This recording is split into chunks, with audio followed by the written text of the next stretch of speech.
What's going on, everybody? I'm at the track going for a walk, but I want to share something with you guys.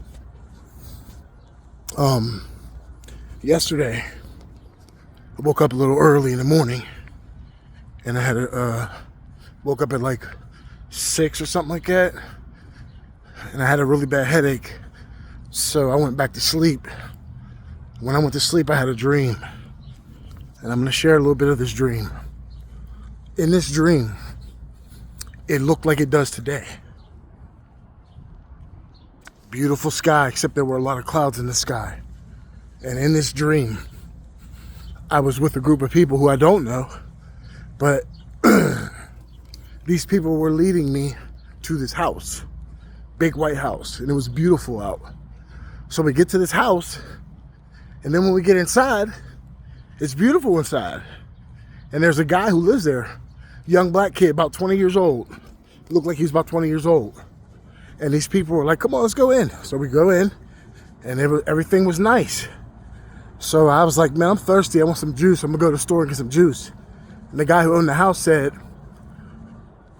you can make your own. You don't have to go. You can make your own. And he goes, look. And I turned around, and there was fruit on the counter, a whole bunch of different fruits. And a juicer machine, which is crazy, you know? So I'm like, all right. So I go to make the juice. When I go to make the juice, all these people start interrupting me. All these people start trying to get my focus. Not the people I came in with, but all these people start showing up, and they kept trying to pull me in different directions. Hallelujah. And that's what the enemy tries to do. To get you to stop your focus. Stop your focus on him. But also, God's telling me to limit the distractions in my life. Let me continue. So the people are like, come this way, come this way. Every single time someone asked me a question, I went to answer. Somebody else would ask me another question immediately, so I couldn't answer. And they were pulling me in different directions. So I got frustrated, and I yelled. I said, y'all need to chill. I was like, y'all need to chill. I said, I need to do one thing at a time. Let me do what I'm focusing on. And that's all they were distractions.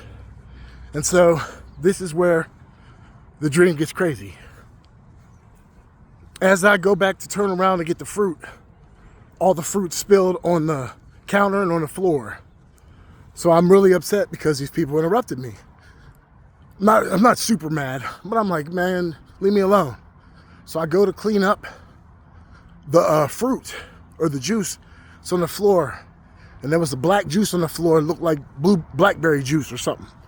And I saw two particular spots. There was a whole puddle, but there were two particular spots of black juice. So I go to the black juice, and when I get there, they start turning into mice. They started turning into mice, but they weren't in full detail.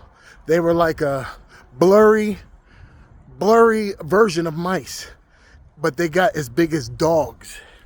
And I was like, what the freak is going on? That's when everything started changing. Like, what the freak's going on? And they were moving around, and they were coming towards me, but I wasn't scared. I was just overwhelmed by what I started to see. And I was like, what the freak? Then the floor was white with tile, square tile, let's say about a foot round, let's say 12-inch tile all the way around. Like boom, boom, boom, big square tile on the floor.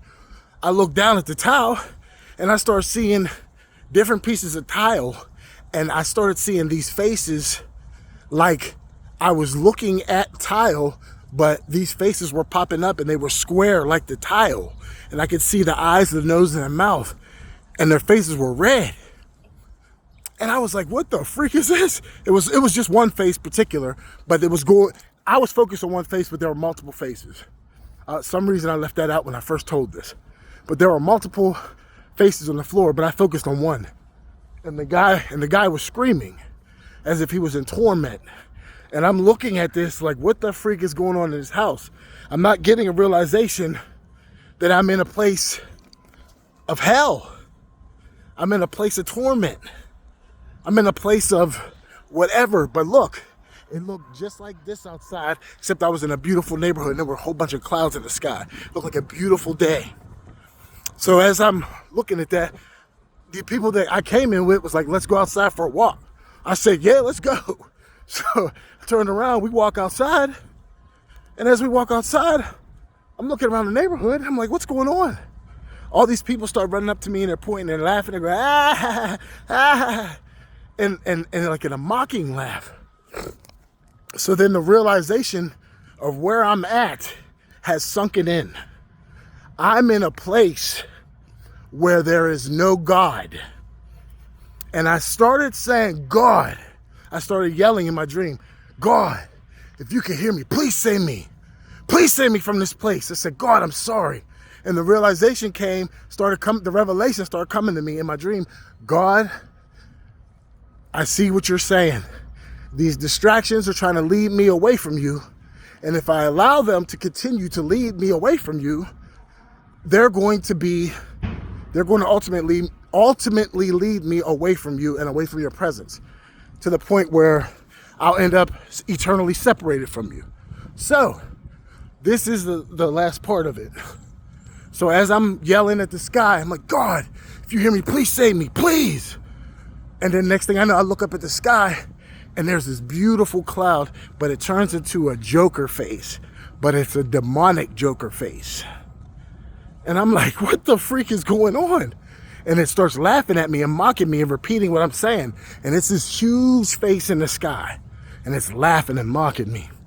And so I said, God, I understand now.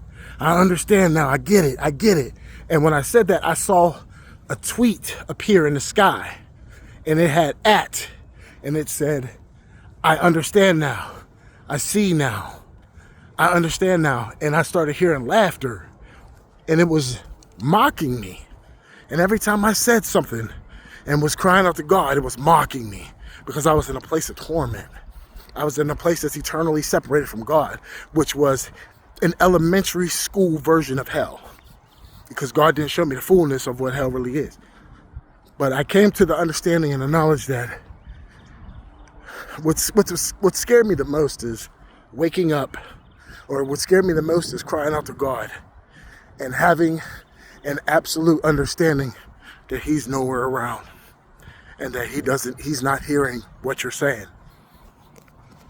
And I think that so many people, hallelujah, don't understand the eternal separation from God that will take place if they don't surrender their lives to him. And this is a message for me. This ain't a message for me pointing the finger at you. I'm pointing at myself. Always gotta check yourself. Always gotta be, self-evaluating yourself and what you're doing with your life and the decisions that you make. Bottom line is simply this.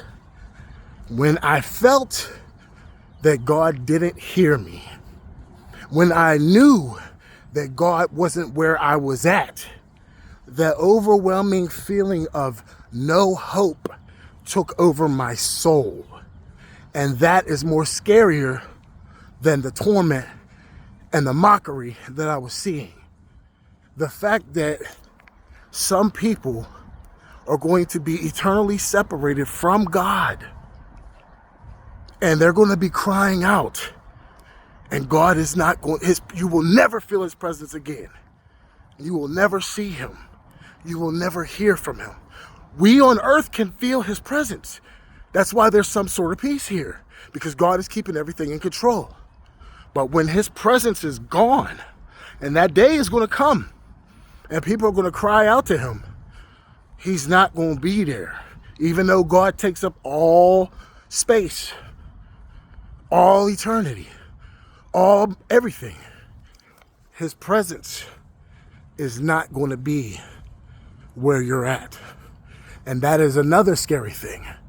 The omnipotent God, which is everywhere at all times, his presence is not going to be there.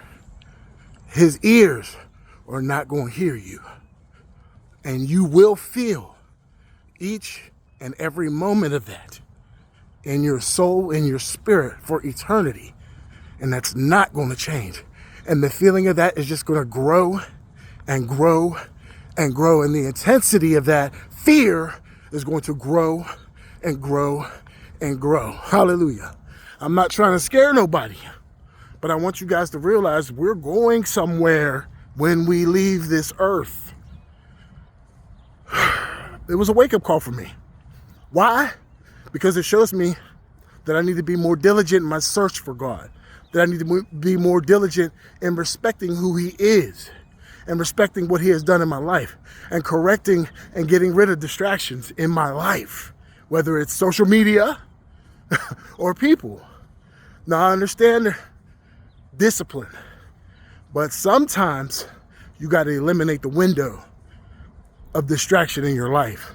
And if that means deleting social media for good, it may be.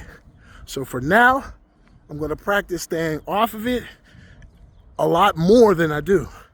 I'm going to practice getting on it maybe once, twice a day for a limited time. But that's the reality, man. That was a scary dream. And like I said, it wasn't even the torment or the mockery.